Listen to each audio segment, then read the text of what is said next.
Assalamualaikum warahmatullahi wabarakatuh. Perkenalkan, nama saya Andi Muhammad Rehan Safwan dengan NIM L0112221091. Pada kali ini saya akan membuat ringkasan tentang sebuah artikel yang berjudul Update Connectivity Assessment for the Scallop Hammerhead atau Severna lewini in the Pacific and Indian Oceans using Multi-Marker Genetic Approach. Jadi pada kali ini saya akan membuat ringkasan dari artikel tersebut. Yang pertama, ini penelitian ini menggunakan pendekatan genetik multi-marker, yang dimana ini untuk mengevaluasi konektivitas populasi hiu martil yang ada di Samudra Pasifik dan Samudra Hindia. Nah, pendekatan ini memiliki 3 metode. Yang pertama itu analisis DNA mitokondria, yang kedua adalah mikrosatelit, dan yang ketiga adalah single nucleotide polymorphisms atau yang biasa kita singkat SNPS. Jadi untuk ketiga metode ini digunakan untuk memahami struktur populasi dan pola migrasi dari spesies hammerhead ini atau hiu martil ini.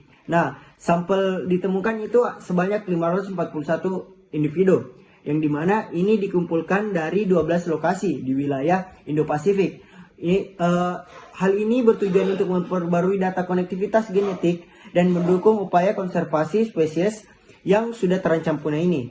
Nah, hasil penelitian menunjukkan adanya 4 wilayah genetik utama. Yang pertama adalah di Samudra Hindia atau Samudra Hindia Barat lebih tepatnya, dan kedua yaitu Pasifik Tengah. Pasifik Tengah lebih tepatnya di Hawaii, dan Pasifik Timur, dan juga di Indo-Pasifik Tengah yang mencakup beberapa negara yaitu Indonesia, Papua Nugini, Australia, Filipina, Taiwan, dan Fiji. Nah, struktur populasi ini dipengaruhi oleh pembatas alami seperti cekungan samudra yang memisahkan populasi di lokasi-lokasi tersebut.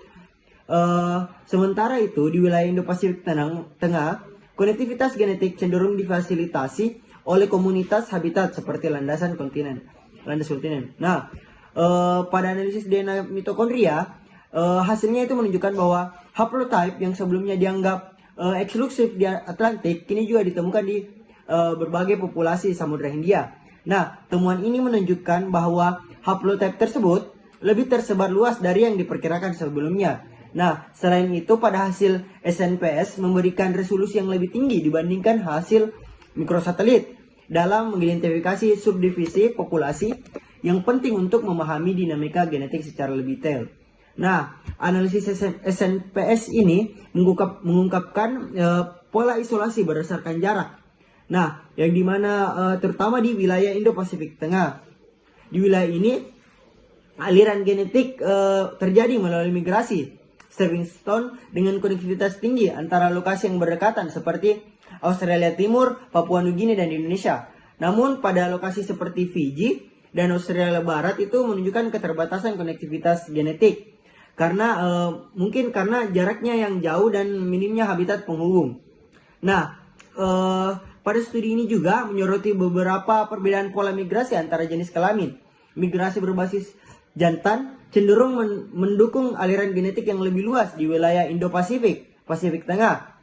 Sementara perilaku filopatri betina menyebabkan terjadinya isolasi genetik di beberapa lokasi Nah, faktor-faktor ini menjadi elemen penting dalam menjelaskan struktur populasi yang ditemukan. Nah, mungkin tekanan perikanan yang tinggi atau overfishing, terutama di lokasi seperti Indonesia, sangat mempengaruhi struktur genetika populasi hiu martil ini, yang dimana penurunan populasi lokal akibat penangkapan berlebih mengurangi aliran genetik antar lokasi, sehingga ini dapat memperburuk isolasi genetik dan meningkatkan risiko kepunahan. Oleh karena itu, pengolahan berbasis wilayah sangat penting untuk dilakukan untuk melindungi subpopulasi yang rentan.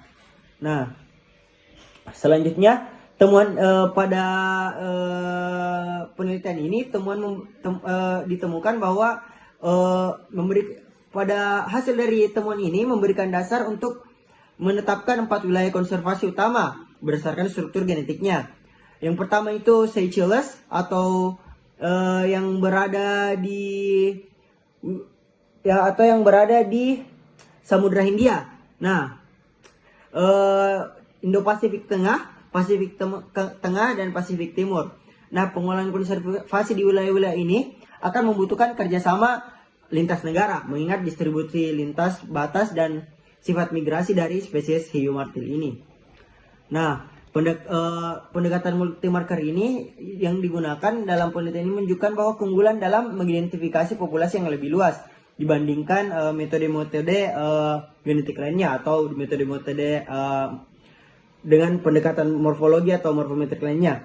Nah, pengelolaan konservasi di wilayah ini tentunya sangat penting karena mendukung pendekatan genomik dalam studi populasi spesies laut yang dimana distribusinya sangat luas dan migrasinya sangat kompleks. Jadi, kesimpulan dari penelitian ini memberikan wawasan baru tentang struktur populasi hiu martil di Indo-Pasifik dengan fokus pada pendekatan multimarker yang mencakup SNPS dan pola isolasi berdasarkan jarak.